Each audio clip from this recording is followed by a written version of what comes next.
Hey guys and gals, I got an O2 GMC Envoy here, doing a power steering flush, and they're gonna replace the pump. As it says in the packaging, and as you know, you wanna make sure to flush the old fluid, especially if you're replacing the pump, because there might be bits of metal or something in the fluid. Obviously you wanna do regular maintenance, change your power steering fluid, basically gets dirty or what have you.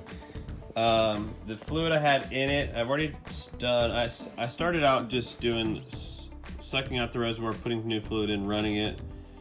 Did that like 3 times because I was first just going to flush the fluid, see if I could get any difference, see if I can get any power steering.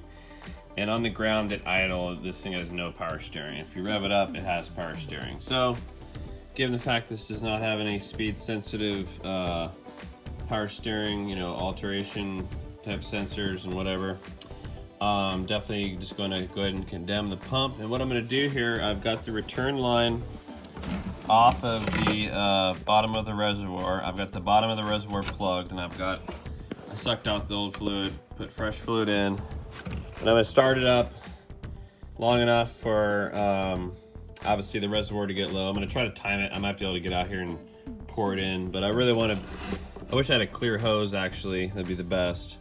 But I want to just basically run it until I get clear fluid coming out. So, and I'm definitely going to operate the rack, make sure to turn the tires, get all that fluid circulating. But, all right guys, I'm going to go ahead and do the flush and we'll come back. All right y'all, we've got the fluid flush. Trying to zoom out here. I went ahead and ran it a couple times. I mean, it empties out like that, super quick. Then I had my son come out here, start it, and actually turn the rack as I was looking at the fluid, and I wanted to make sure that it wasn't, I don't know how much fluid stays in the system if the wheels aren't turning, sort of thing. I'm not exactly sure.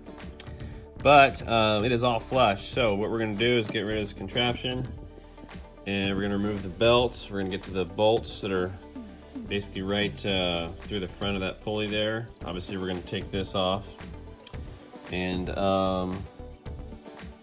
yeah, get it out of the vehicle and then get the pulley off of there and then put it on the new one. And there is a core charge in this, so I got to bring this back. I'm going to return the tool because that's what most people do, I guess. Being that it already had grease marks on, I was actually going to buy it just to have it, but they didn't have a brand new one. I didn't want some used things, so I'm just going to return that. And of course, get more power steering fluid so I can refill it. I have some universal stuff I could probably use, but I want to use just what I've been using, all this good new stuff. And then hopefully this thing will have power steering. I do need to do an oil change on it. I need to figure out a way to flush the transmission. I know that I've got there they are. I got lines there that I could try to mess with if I wanted to. I can do the same exact thing where I find the return line coming from the cooler, going back to the transmission. Find that line, get a hose on there, and then of course there's probably a transmission filter on this as well. So I'll have to figure out what all I want to do. The fluid is getting brown. It's not like super bad, but it's not a nice strawberry color. It's more on the getting to the brown, brownish red. So gotta get her done at some point. This thing has 200,000 miles on it. This thing was kind of treated nicely, apparently, because it was an elderly person that had it. But I do want this to last at least another year or 2. It gets horrible gas mileage, but my wife really enjoys it. So I gotta pay the extra gas mileage for her. I gotta remove this and recenter this to get the bumper cover lined back up. But of course, got the new headlight in there. Same thing on this side. And it's pretty much ready to go. The air conditioner still doesn't work. I've got the bypass still on it. At some point, I'm gonna need to get in there, remove the compressor, probably put a new compressor on there. New accumulator, new orifice tube, or whatever it's called, orifice valve. And I should be able to, and of course I need it to get the system evacuated. I don't want to just open up the lines and kill the ozone or whatever. Anyways, I'm actually looking at something here. Okay, that looks good. I thought those got my coolant lines there. They're starting to leak. But anyways, this thing kind of has a knock as well at idle. It's like when you rev it up, it doesn't get worse. It goes right away. So I'm thinking it's something in the valve train, but I still don't like the sound of it. So who knows? This thing's just supposed to last at least through the winter. Obviously through next summer would be great, and then eventually we'll get her upgraded into something a little bit newer. So anyways, y'all probably don't care about all that, so let's keep this going. Sorry for all the yakking. And all right, y'all, I got the pressure line off. I used the plug on the new pump to just plug that one, and then I found a thing to plug the vehicle side. Got the belt off of it, and of course you got these nuts. I think there's 3. There's one there, there's one over there. So you get to them through these holes, as most people know. But yeah, this one isn't too tricky. I was actually expecting it to be a little more difficult. But anyways, let's get this pump out of there. All right, y'all, I got the old pulley out, the power steering pump off. I've cleaned up the faces of the mounting bracket. Make sure everything mates up nice and clean. Blew everything off of there. Got it installed, and so I'm just gonna go ahead and shimmy it off. This is the tools to install it, I think. And anyways, yeah, this threads into the shaft. I'm kind of relearning how to use this. I haven't used one of these in years. So anyways, guys, we'll keep going. Here we go. All right, y'all. Last night I ended up getting held up because this top threads of the pump were gummed up, mostly from paint, and I think it got cross-threaded a little bit when I first tried to put it in, and then everything just kind of jumbled up. So I had to basically went out around looking for a tap. It was actually 8mm tap. Couldn't find it actually, so what I did is I just used this little pick to manually scrape the threads as far down as I could. Just sprayed the air out, and then I used some anti-seize, and I made sure it went in on the bench here. Then I started the bottom 2, which I knew did great. So I went in a lot better, and I got it all cinched down. I got the pressure line hooked back up with a new O-ring. Remember to replace that O-ring, and then also remember to, I'm not sure if this is gonna show up or not. Sorry, guys. Remember to get this all the way seated. The return line is pretty difficult. No, it's not that difficult, but it's kind of a weird spot to get the pliers onto the clamps. But definitely want to make sure that's seated all the way. And then what we're gonna do, there's a bunch of different ways to fill power steering. Obviously follow your OEM recommended.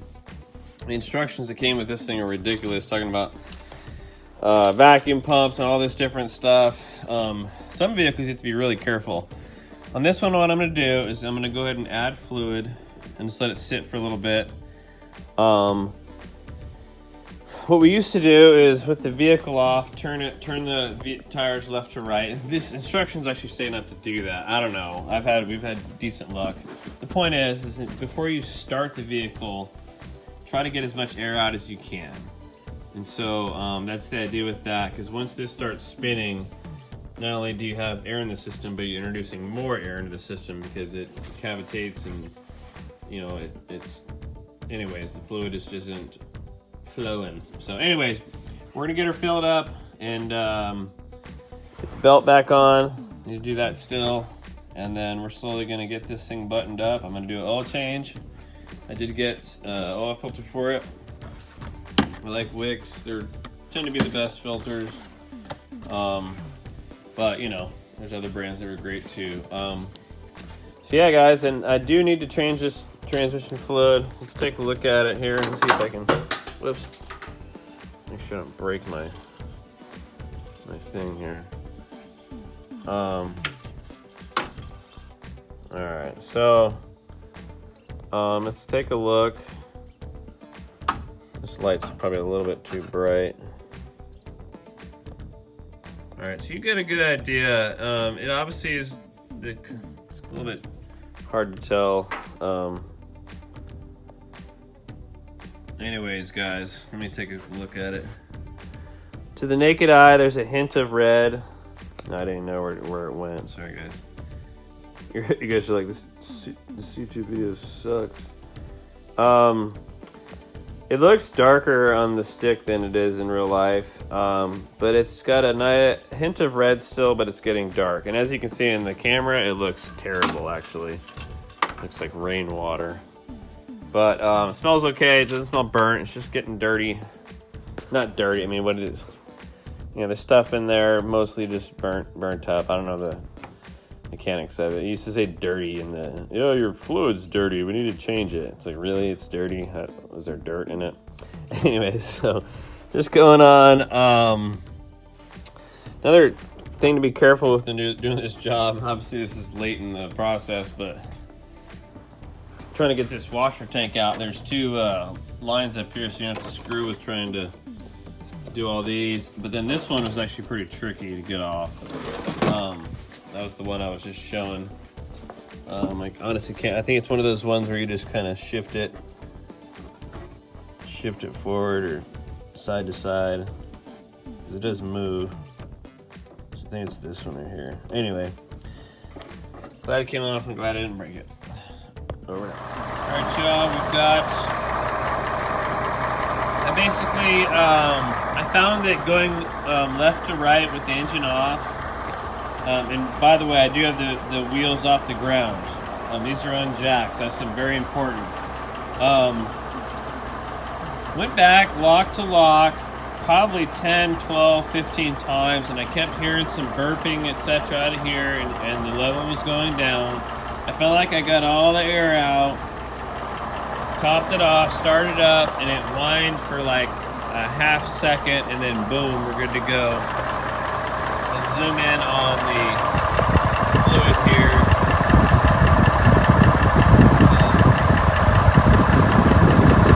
As you can see, sort of,